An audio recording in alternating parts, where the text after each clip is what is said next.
Movie review time. Southpaw. This is a really good film. In my book, this film rates about a 1.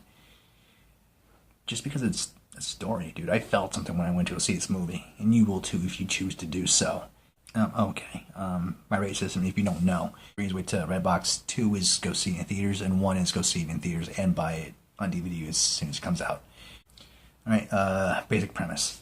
It focuses on a boxer who's literally on top of the world. A $1 million house, gorgeous wife, and a little girl. I believe over the course of 2 weeks, everything's taken away from him. His wife leaves him.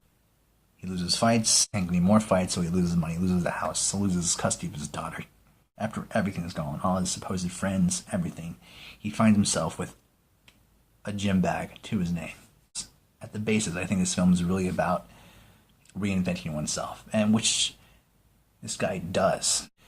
Not only from the way he thinks, but also the way he conducts the sports. He's a different fighter.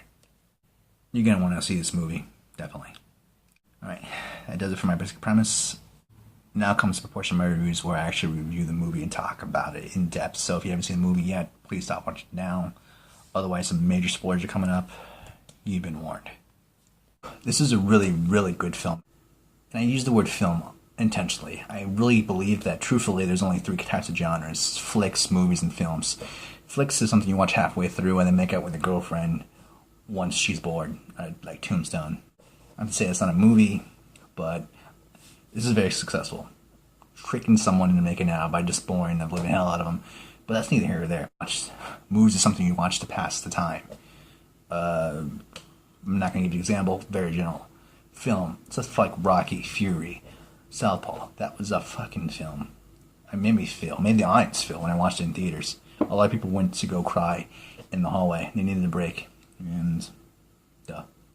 This is a man who had everything. $1 million house, a gorgeous wife, and a kid. However, after an altercation in the lobby, his wife is shot, and she dies within hours of being shot. And this, of course, would just ruin anybody. He takes it kind of hard. He starts drinking, popping pills, and losing fights. No fights, no money. No money, all of his coaches, all of his entourage, and his actually manager leaves him. Abandons him, just kind of stops going to church, that kind of thing. Which his wife warned him about. She says, you can get punch drunk after a couple of years, and then all your friends will be like cockroaches. You know, it really just, I think, made him miss her more. So he loses his fights. He's going to lose a house. Everything goes. He starts popping pills pretty drastically. He drives home in his baller-ass car that he still has, under the influence of booze and pills. Crashes head-on into a tree. He doesn't hurt himself majorly, but it's enough to convince the court to take his daughter away from him. His daughter's put into the system and put into an actual girl's home. A temporary CYFD type of a home. His house is then taken away, and he goes and lives in, no shit, a 300-foot in-between.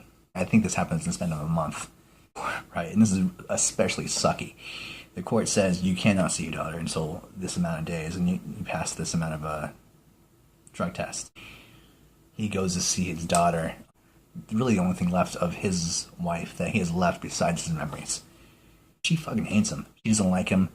I think because he's not there for her, and also he's the one who put her in that situation. There's an amount of distrust in that, in which the caseworker says, look, you gotta give her space. I've known caseworkers. They don't know what the fuck to say most times. I've never been on the other side, the parent side. I imagine they're not that full of wisdom. So he decides the only thing he knows is boxing, so we go back to that. But he's banned for knocking out a ref.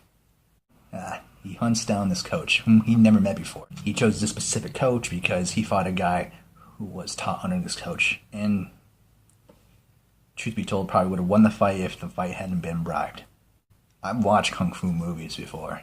I've got a good knowledge of how Kung Fu movies work. This is not unlike a lot of Kung Fu movies. You got this young pupil who thinks this is hot shit. He goes to the master, and the master says, you're going to do all these chores first. You're not even put on gloves.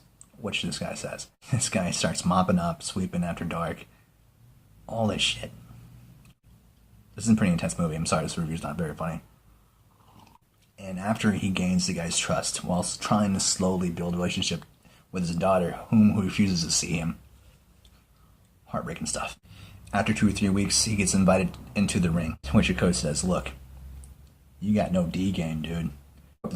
You got 2 weapons in your repertoire. You got grenade and shotgun. No fucking accuracy. You're going to tap the guy, and then you're going to fall back. You're going to defense. You're going to build your game. This guy runs a very clean gym. He makes you do 50 push-ups every time you cuss. And have you ever done 50 push-ups? Not that easy, actually. I think I can get up to 12. And after he built himself up, he's picked up just a sparring match. And after he proved himself in the sparring match, he gets a chance at the big time again. By this time, his daughter started to talk to him, but not look him in the eye. I'm not going to tell you the end because it was very emotional for me, very emotional for everybody involved. But good movie. That does it for my review of Southpaw. Hope you guys liked it. Till next time. Bye, guys.